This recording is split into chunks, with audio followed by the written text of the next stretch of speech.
2017, when Hazel Powell, who we've already met, in her role as Director of Mental Health and Learning Disabilities, the delivery unit in ABMU, sponsored a programme of quality improvement that really kind of was based on the idea that, as we've already heard from Kate, that there are themes that come through the internal and external reviews of our service.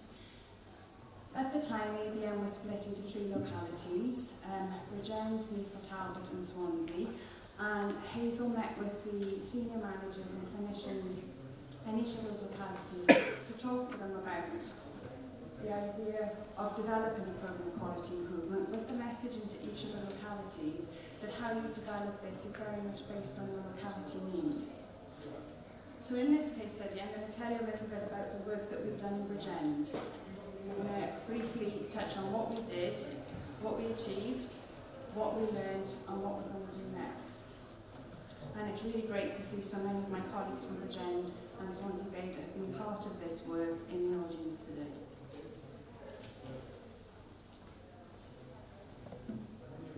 So we know that in order to support quality improvement, we need an infrastructure that supports that work, that allows the building of capacity and capability and empowers staff to take the lead in frontline improvements. In Bridgend, we've got 2 community mental health teams, a crisis resolution home treatment team, a psychiatric intensive care unit with 8 beds, and a 20-bedded assessment and treatment ward.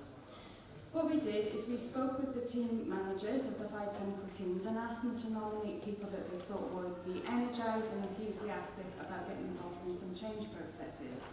So this group became known as our Quality Improvement Champions. The QI Champions met on a roughly quarterly basis for whole-day training sessions in which we looked at quality improvement methodology, measuring and demonstrating the improvements, and looking at co-production and mental health. Then across the delivery unit there was a QI board that was headed up by Hazel that gave opportunity for people to come together, see what was going well in each of the localities and how we could learn from each other. The QI board developed the beginnings of a driver diagram, and they set the overarching aim, which was to provide excellent care for service users and carers.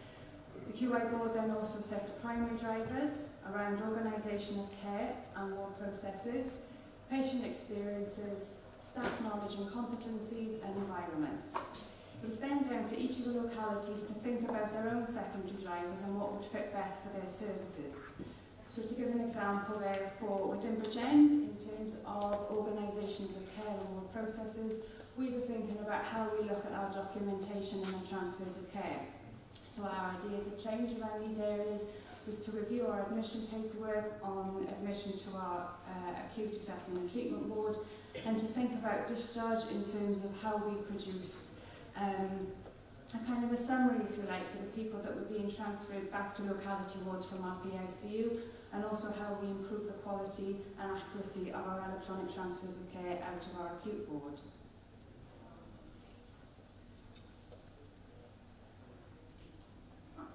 What we did.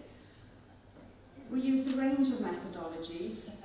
Some of the work that we did very much aligned with the PDSA methodology, in particular our electronic transfer of care work that was led by our pharmacist, who looked to introduce a communication device to ensure that the process of completing the ETOC was signed off in the right order, and we demonstrated that that did increase the accuracy of our ETOCs.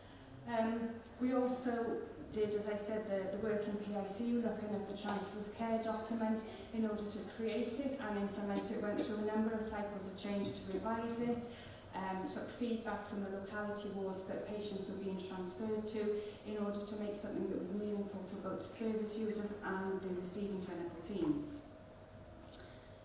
We used qualitative methodologies. We had Fionn, who's the far right, as you're looking. Fionn Evans was a trainee clinical psychologist on placement with us, and she's did some really good work with Kay Williams from Havel and service user rep Jessica Matthews, and they co-produced focus groups to speak to service users and carers about their experience of being involved in service development and how we can do it better alongside them. And out of that work, we produced 2 how to improve desk guides. We also had lots of quick wins, and we know that quick wins are really important in sustaining energy and for people to feel that they can make a difference to the work they do. So to name a few of those bits of work, we looked at a patient information leaflet for people coming to our acute wards. We had hugs and mugs to, acknowledge the work that our colleagues were doing, and we had welcome cards and also crisis cards for people when they're on leave from our wards. We also created 2 digital staff stories. The one was based on the work from Jonathan Gapper, who's our clinical lead in PICU, and this was very much around his experiences of coming into nursing and what it was that he got out of being a mental health nurse. The other digital story we did, which was done by Simone Richards, who's in the audience today, very candidly spoke about the experience of staff when a patient commits suicide. You can see there we've got a number of awards. We've got very good at kind of recognising and acknowledging the work that our colleagues are doing. So Jonathan, who I said about, who did the staff story, he was shortlisted for the Mental Health Nurse of the Year award last year on the basis of his quality improvement. And Hannah, who you can see second in from the right, won the HDA of the Year. She's one of our HDAs on Ward 14. So what have we learned during this process? We've learned a couple of things. We've aimed wide. We've really gone for a whole systems approach, and that took quite a while to get up and running. And in those first 9 months, we kind of really couldn't evidence anything because it was all about building relationships. And I guess that ties into what we've heard earlier today, that actually to take time to reflect takes time, and often there's a lot of pressure to produce improvements very quickly and to show that you're making a difference. But we try to kind of hold firm on that. We've learned that driver diagrams, as much as they are an absolute faff to format, are really useful. Whereas we had lots of different ideas for change, it gave us a way of making sure that there was coherence and that everything we did fitted in with the way that as a delivery unit we were looking at improving our services. We've learned that one champion is not enough. Now, apart from all the obvious reasons for that, I think for some of the QI champions it was really challenging going back into their clinical areas with ideas around change and kind of meeting resistance or people not kind of being signed up to these ideas in the same way. They also found a kind of a great pressure to get it right first time, which kind of reminded us that there's a lot of work to do for us to move to a culture where it's okay to fail, and we need to fail, fail quickly, learn well, I think is one of the phrases we're thinking about now. Meeting the teams where they are, there's going to be resistance, and that's okay actually. I think if there wasn't resistance, then we would just get carried away with whatever was the latest thing. So I think we've really valued and encouraged our colleagues to say when they think something's not a good idea. And in terms of the methodologies that we've used, I think sometimes when you talk a lot, very heavily about quality improvement methodologies, you can alienate people. So we've kind of really gone with where people are conceptualising change and in the way that they can think about improvement, but then kind of bringing in those different ideas and those different models as time's gone on. In terms of meeting the teams where they are, I think one of the key learnings for us in this was after a QI Champions Day where we had a person who'd been on our ward talking about her experiences of being on our ward, and it was really hard to hear. And when I was speaking to colleagues the next day, they were saying, well, what about us? What about our experiences? Now, it would, of course, be really easy to conceptualise that as resistance, and if I'm perfectly honest with you, I cannot say that that thought did not go through my mind. However, I said to my colleagues, okay, what about you? What is it about your experience you want to share, and who do you want to share it with? And they spoke about their experiences of being on the receiving end of physical violence and verbal violence. And they spoke about their experiences of having to restrain people and forcibly medicate. And they spoke about their grief when a patient kills themselves. And it was through that that gave rise to our digital story. And interestingly, that has been our improvement that's had the greatest spread. So myself and Simone were at an Older People's Conference on Friday sharing the story. We've spoken to students and people on placement with us. I know Simone and our clinical lead has been to South Wales University talking to third-year mental health students. There's interest from Macmillan around how we use this story, and Cardiff University medical students. Value of practice leadership.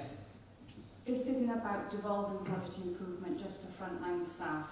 Management and leaders really need to look at their own responsibilities and walk in the walk when it comes to quality improvement, because there will be lots of barriers to this in the culture, and we've already heard about these themes coming through from this morning's presentations.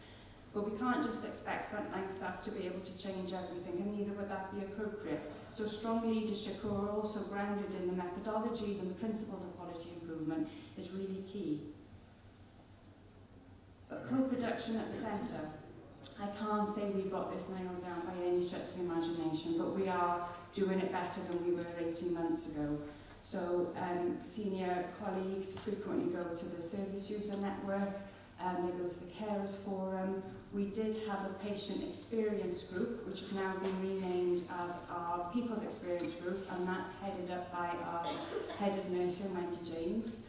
And that is an opportunity for patients, service users, carers and staff to come together to think collectively about how we improve and what it is that we do in Bridgend. And so that group has kind of become the heart of our processes, and everything else that we do feeds in through that.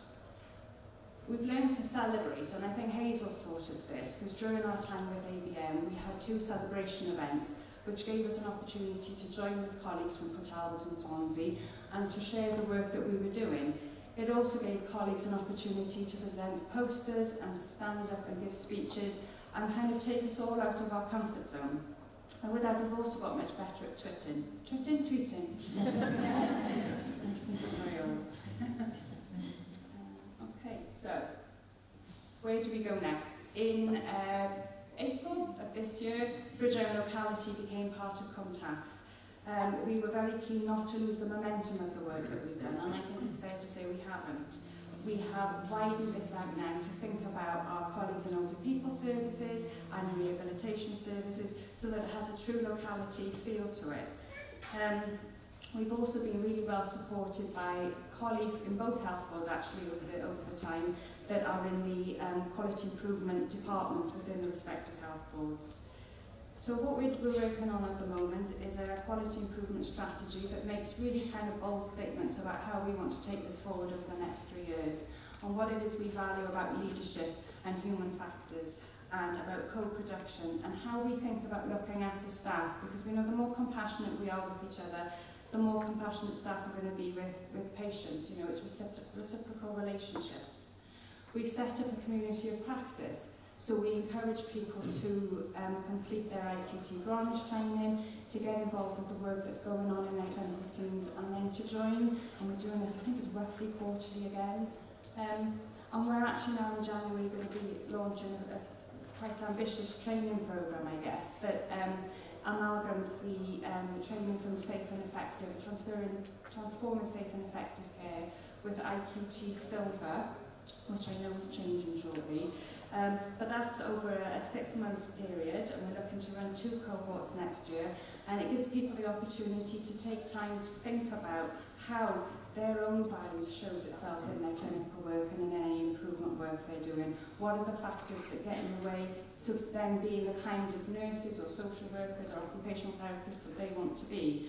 What I should have said earlier is that our IQ champions in that first round were a completely multidisciplinary team with every profession represented. So just finally then, we've kind of, used this as an opportunity to revise our aims, and I would go so far as to say we actually have a moral responsibility to these aims, which is to improve the experience of receiving care and improve the experiences of providing care. In terms of our cohorts of training, we want to really evidence this, that this is a useful way of supporting people.